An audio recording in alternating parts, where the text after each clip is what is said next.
All right, let's take a look at what very well may be the world's best damn battery on the planet.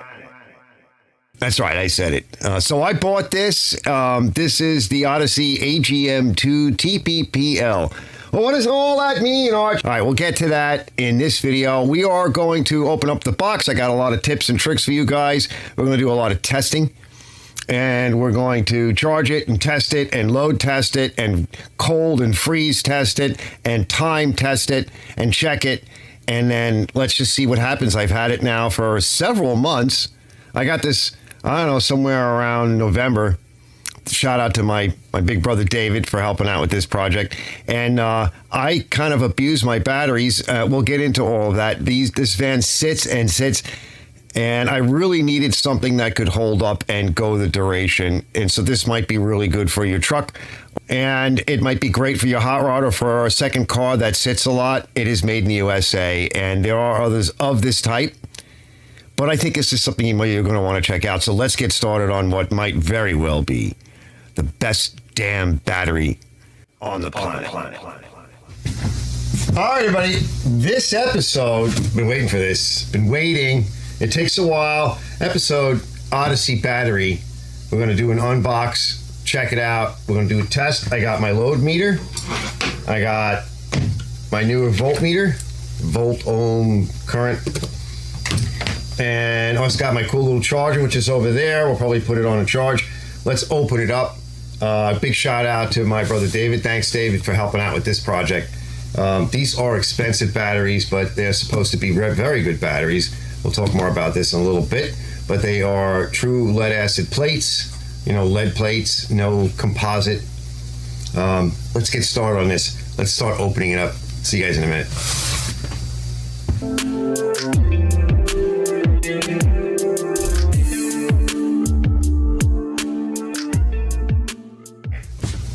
Now, I generally don't like to do open box, but for the cost of something like this, I would always recommend get out your cell phone or whatever, and you might want to record it anyway. For something this expensive, you want to make sure that you're getting the right part, that it's been shipped properly, and that in shipping it didn't get damaged. And the best way to do that is to take pictures or just run a video. There's a little hole right here on the box just to point it out. We can get a closer look at that. Everything else looks okay. That's a two-hander. That's not a one-hander.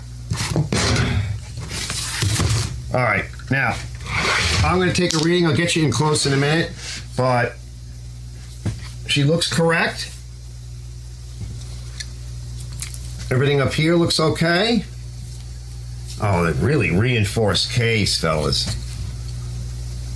All right, like I said, I'll get you in close. I'm just doing initial inspection.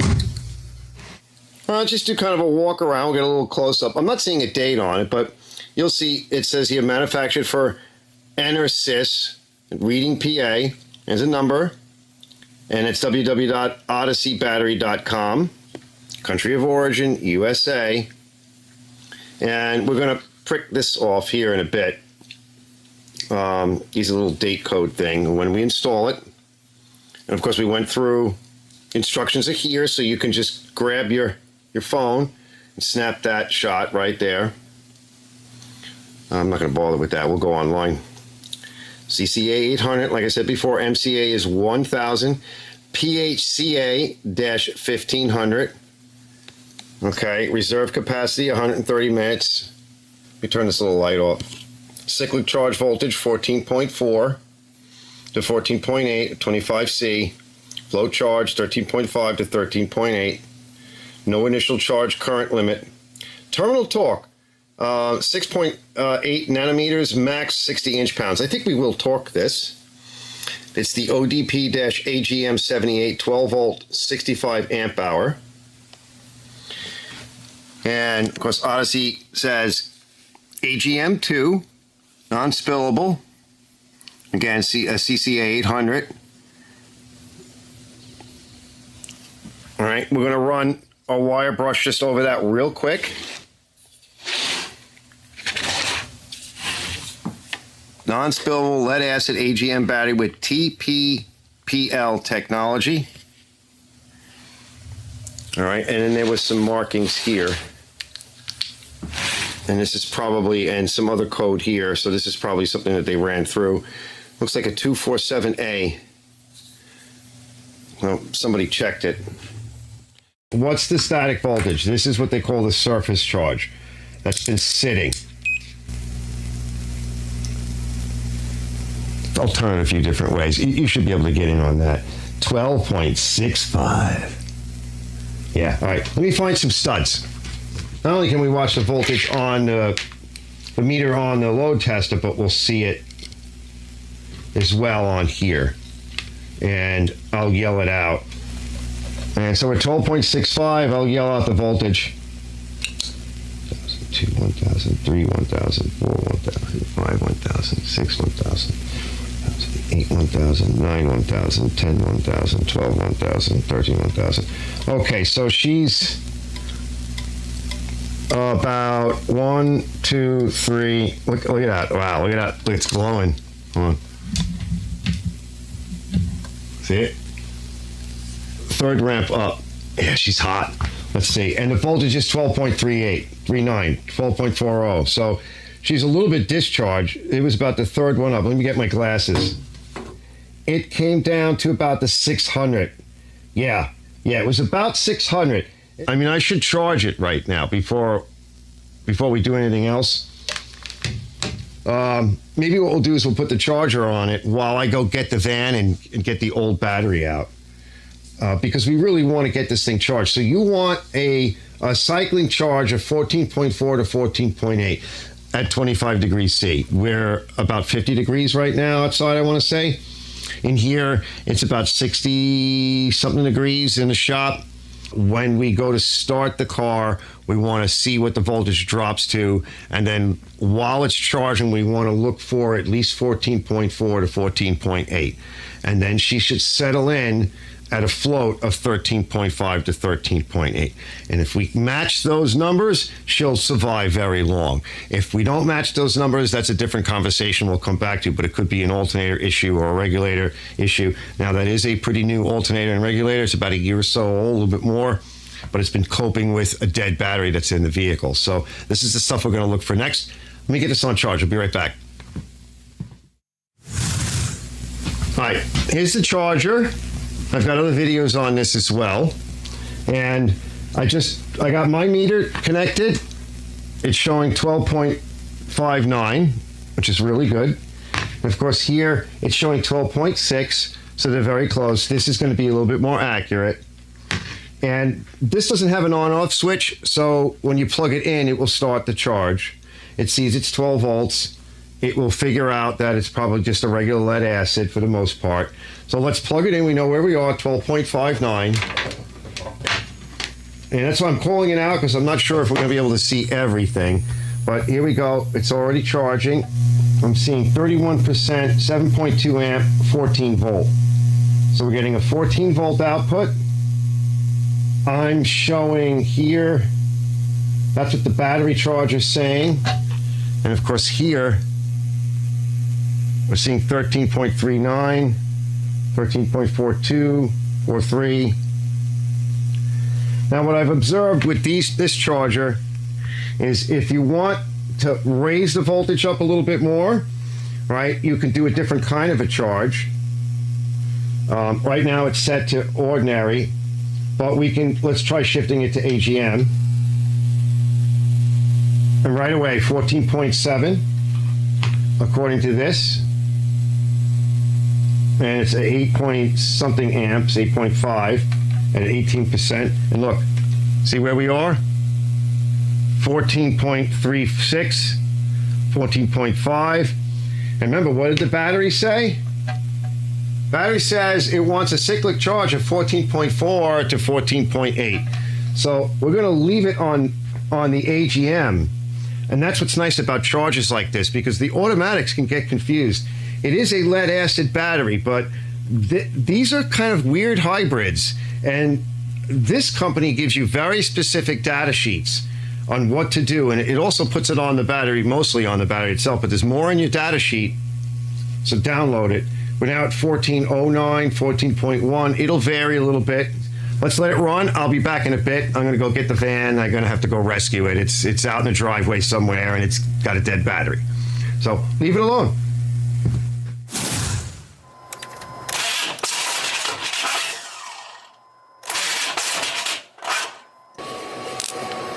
Hey. Yeah. So it'll boil that battery quick. Let's leave it on. I'm going to go grab some food. We'll leave it on for about 5 or 10.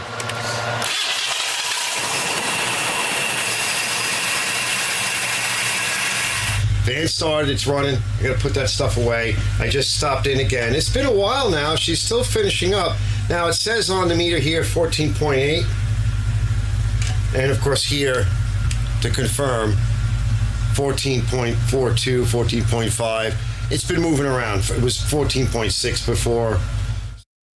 Right now in this model, the fuse box has to come out because the battery is big and it's kind of big and it's tucked up underneath the fender well a bit. But I was looking for all these things, like a ground here, all the grounds everywhere I could get to. There was another ground down in here. Yeah, it's over here somewhere. I'll see if it's right here. I moved it. There were 2 separate grounds, and one was loose because I've had these weird power problem issues, and that's probably what killed this battery. This is actually the second or third. I don't remember. I have to go back and look, but it's certainly the second. I had a parasitic drawer as well, so that's mostly, what is that, spider? Just webs. There was another ground up here. So while I'm thinking of it, fellas, check all the grounds, any chassis grounds, anywhere you can find them. Get used to getting into things and getting to know your vehicle. This is a GMC van 96, so all right, you can see the cavity. So remember, there's more electrical stuff back here. That's the back of it. I got all the debris out from in here, and I tried to de-rust as best I could. Just a little bit of debris in there right now, but it's not bad. I cleaned these terminals really good. Like I said, I did the grounds, but I wanted to show you, and I just put a little bit of chain wax on. So we got to make sure the bolts and the terminals are good. As you can see, they are, so that shouldn't be a problem. And sometimes I look to make sure that those little cleats are sticking up and that this rubber casing isn't going to get in our way. But we should be okay.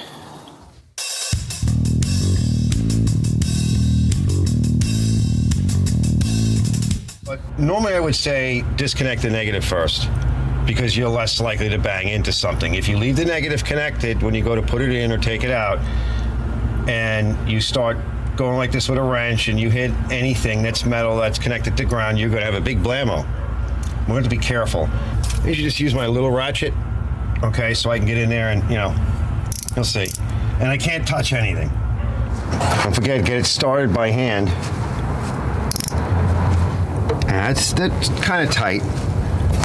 Let's see. Are we going to be able to make it in? Oh, maybe not. Really? There's just a spot here that I can't get to. And I got no more room. Let's go a little tighter. Man, that's better. Remember, because you're crushing into the lead. Let's try this one. Yeah, the other one felt like it went in more. Why? Why is it feeling like that? It's kind of taut here. What's the battery moving? That battery shouldn't move. You might need to put a piece of rubber underneath it or something. I mean, it's down tight. The clamp is on it. All right, let's see how close we came. If I can get it in there without blowing things up. So we're close here. We're okay. Let's see. You ready? All right, let's get a pull. I hear it. Oh, there it is. Right there. So it just went in a little bit more. That's 60 inch-pounds. All right, now I'm going to set up with the meter. And when we start it, what we're looking for is that 14.4 nominal to 14.8. All right, 12.92. Everything's hooked up. That's its surface charge, but remember, we just charged it. Before the light goes, let's start it and see what it does. I won't see it. You guys are going to see it.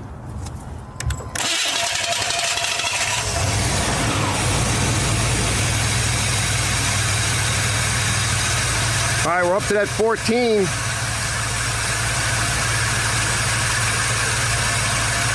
Coming up.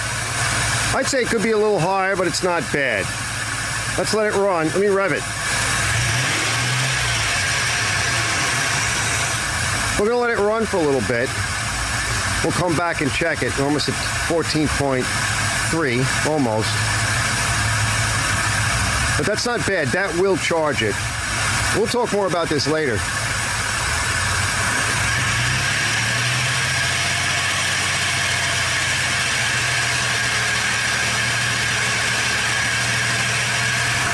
All right, I'll find out on the replay. Let's let it run for a little bit, let it warm back up, and I'll come back and check on it.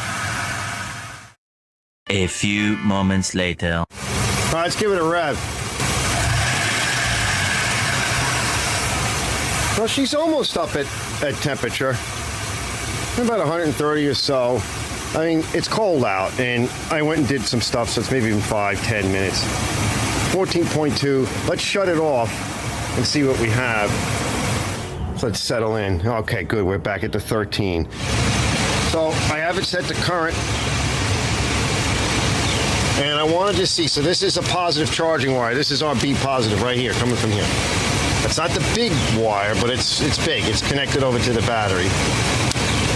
And I was getting about 2.05 before. We're down to 2.0, yeah, 2.05, 2.03, 2.08. So that's the charge to the battery from this big positive lead. I'm going to reach in there and see what else I can get. But she's coming up to operating temperature. So once again, just checking. So we got this wire here coming out of the box, going over to B positive on the battery. Let's just see what it gets. And I'll yell it out. 2.13. But just so you could see what I'm doing, that's amps. That's on the positive. Now I may be able to sneak my hand in there and get to the bigger wire, but it should be about the same. All right, on the big battery wire, it's 2.7 to 3. So that's the 2.7 to 3, 2.96. Now there's a negative ground wire that's coming over to this ground that I showed you earlier. All right, that's all on there. Good. Let's try that. That should be lower. 0.50, 0.48. And I'm going to go to the bigger ground wire to the battery, which is the big battery wire. All right, that's going to be different. That's 3.14. So this can help you find issues. That's interesting, something I need to think about. And of course you can go check around. So I'm in the amp scale, and this is a DC amp scale, and that's important. You don't always get that. We'll talk more about that inside in the studio, the shop. The next day. Last night, very cold right now. And this is sort of getting into late afternoon. It's after 1, maybe 2 o'clock. Right, I'm actually starting to run out of time. We have some stuff to do. So because I've had some issues with the electrical system in the van, and I did kill 2 batteries, a parasitic draw. I think it was the radio. There's 2 different circuits on the radio. That's all been disconnected. We were looking a little bit at current draw. We're going to look at a little bit more of the current draw right now. But before we started, now it should start, but before we start, we want to check a few things. The first thing I'm checking is, so it's sat overnight. It's almost a full day in the cold. She's sitting here at 12.67. Now you don't need to see it, but it's 12.67. That's good. That's a good sign. I'll bring you in close in a minute before we start it, and we're just going to look at the current draw to see if there's any parasitic current draw. Remember, we have a computer, but the ignition's off. So we should see, I think yesterday we saw what? I'll put it up here, but you've got 2 amps somewhere around there. Remember, while it's running, you got fuel pump, you got computer, you got whatever electrical stuff's going on, the ignition system. We're not seeing any signs of cell dropout or major voltage degradation. Let's get in closer for a quick current test before we start it. 12.68. And I'll tell you if I see any. Nope, nothing there. All right, nothing there on the big positive. Nothing, no draw. We'll go to the bigger one on the negative from the battery. Nothing. All right, you can take a current meter and break the circuit and go in between it, and that'll give you a more precise reading, but we're not doing that. We just want to see what's going on. We can tell by just, we'll talk about this more in a bit, but we can tell by just general state of affairs. 20 minutes later. Let's see what the laser thermometer says, and I'll yell it out. All right, top of the battery, 58 degrees. Oh, she's warming up, fellas. Warming up out there. I let the car run for a little bit. 60 degrees, 58, 55. Let's go over here. 51, right? 50. So, she's about 46 back here. The sun was getting at it. 46 back there at the bottom of the battery. 48 on this side. 47. 51, 52. Get towards the top where the sun was starting to shine on it. Because I had the hood open. All right, so she's about between 50 and 60. All right. About 13 and change, 13.18. Okay, here goes. You're gonna hear the click.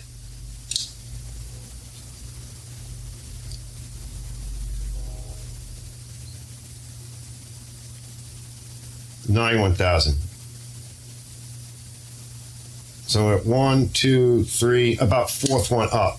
Our voltage is recovering to 12.52. Yeah, let me just click it again. Let me just see. Oh, we're close to the 800.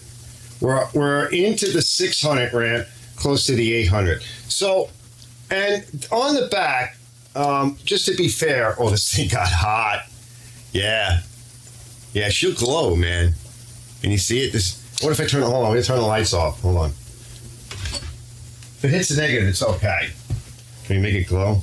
Yeah, it's bound to, baby. Yeah, she glowing, fellas. Oh, it's getting hot. Oh, there it goes. All right, that's it up. Whoa.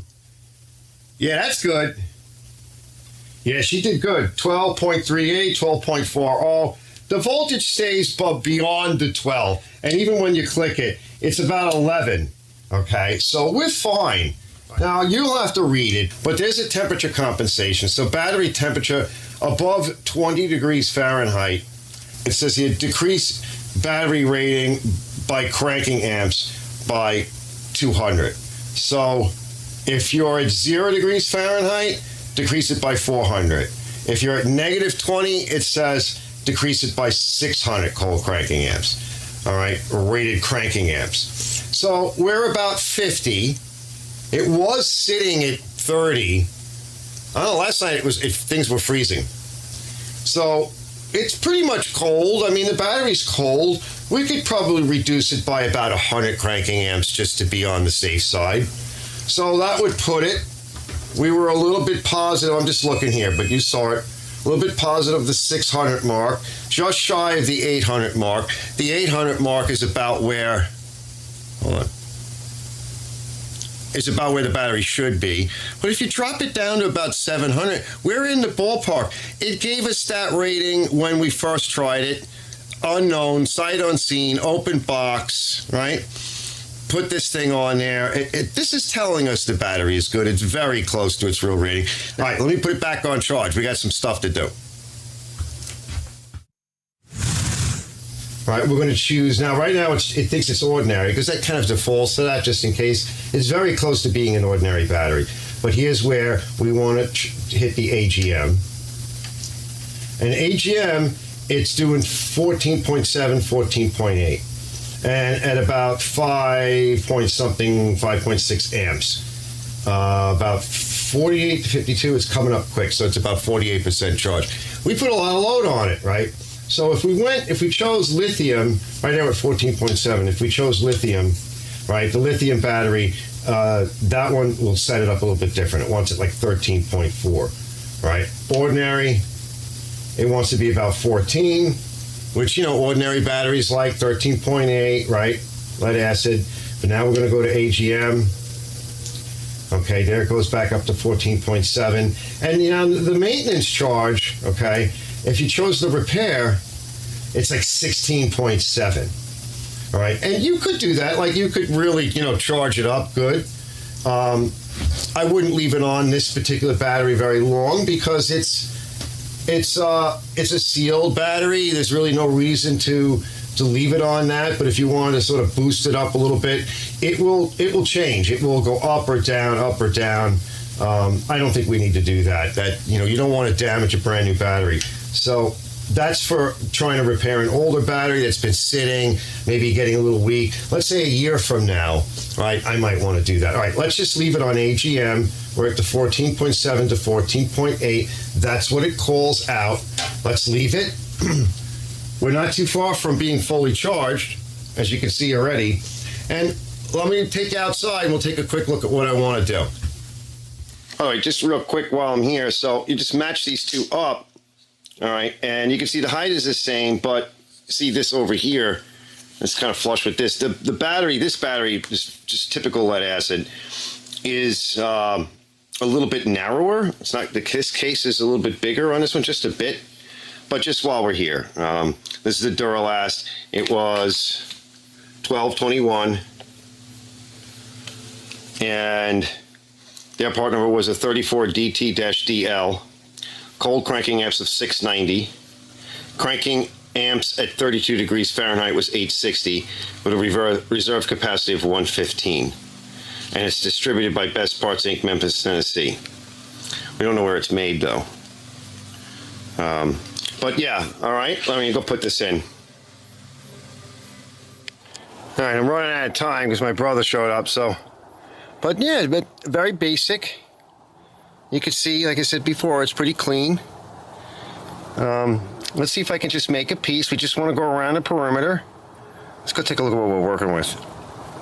And this is clean. You should have seen what it came out of. An old tractor. I'm working on for Big Mike. All right, let me make a quick template. All right, I wish it laid a little bit flatter, but that's how something like that kind of winds up. Yeah, just some random punches. I didn't do it here so much because that's where the cleat's going to go. And the cleat will go about here. All right, the only thing I don't like is that she's flapping up. So, and that battery's heavy. And the problem is that you have to scoot the battery back. So with it flapping up, it's likely that it won't lay in right. We could tie it down with some high tack, but I'm running out of light. The next morning. I almost got it done last night. I was hanging out with my brothers up from Carolina. Again, shout out to him for helping me out with this project. All right, I'm gonna go outside, do the other side. What do you think, fellas? I just came, it's been sitting out here for a while. I just came back about 10 minutes ago. Just get your hand out of the way. No, I just want to tamp it down a bit more. It's cold, but I think that's enough. You're not gonna be able to see it, but there's like a bump right here from the radiator support, and I just could not get the torque wrench in.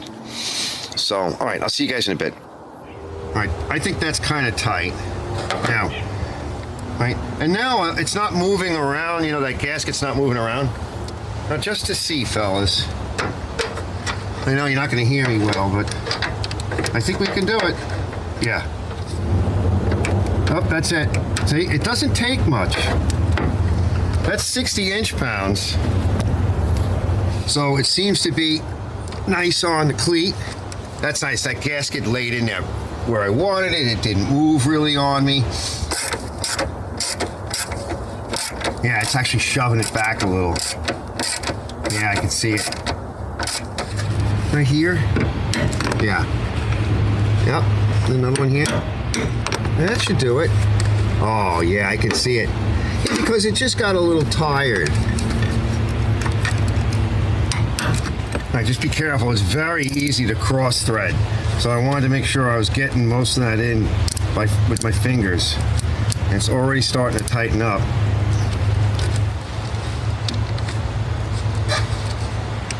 That's it. Okay. Feels like it should be tighter, but that's what they're telling you. All right. Well, we'll give it some time and we'll come back and check. All right, now I can start putting all this other stuff back.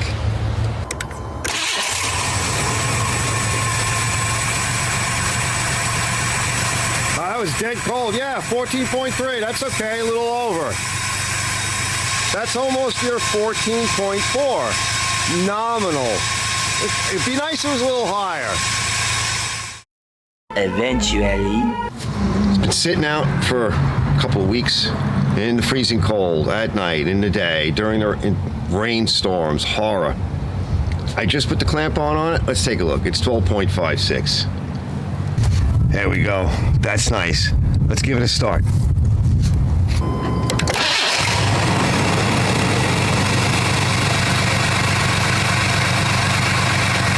we go. 14.32. It'll go up.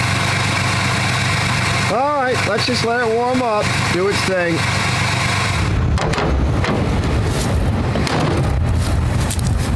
I'm going to call that done. One eternity later. All right, you see the date and the temp. 20, what's it say, 25, a couple of days before Christmas. Let's go outside. The dog wants to go in. Let me let him in first. But look, see? There's still some snow on the ground. All right, gonna be a little bit of glare, but that's all right. We don't care. We just want to see if it's gonna start. Ignition on. Voltage is coming up. It's a little low. Oh, that was a little bit of a hard start there, fellas. I could kind of hear it kick a little. All right, let's go over a few things, right? So I'll get you out of here on this stuff. So I made a couple of notes. So just to explain a few of the tools I was using, we'll start there. And so I've been working on a video for this VOM meter, and I'll just briefly go over it because I want to do, like a product review. I bought this as well. This seems to be a pretty decent meter, and so far I like it. It's the Meister or Meester, M-E-S-T, Meesti. All these names, I don't know, M-E-S-T-E-I. This has a particular a DC amp load measurement, right? So that's amperage. So you can figure out watts, but you can figure out amperage through that in DC amps, because most of these kinds of clamp-on meters only do AC. So this is a true RMS, type, and you could look up what all of that means. But if you want to do DC amp, you're going to need something like this. I've also seen situations where those stupid door locks, right? The automatic door locks and even the window regulators, usually the door locks too, they can kind of stay on and you don't even realize it. And it's just enough of a draw to kill your battery. And if your vehicle is sitting, that's a big problem. The other thing you saw me use was this very inexpensive load tester. And this was made by OEM tools. This seemed to work very well. I've been using it. I have another video out on testing tractor batteries, and I go over a number of batteries like that. Good tool to have. And then I had actually did a bit of a review on this charger, and I had a number of fellows write back to me, especially in the small equipment, small engine, small equipment, yard equipment, contractor equipment. This thing, it has a model number. It's just the multifunction smart battery charger. And again, I'll go over this in a separate video, but I've already showed a lot of it. It's the model MF-25, and it has the maintenance mode as well. Now, I just showed you that briefly in this video, but you don't want to do a maintenance on a brand new battery. But it's capable of doing the pulse width, sort of modulation.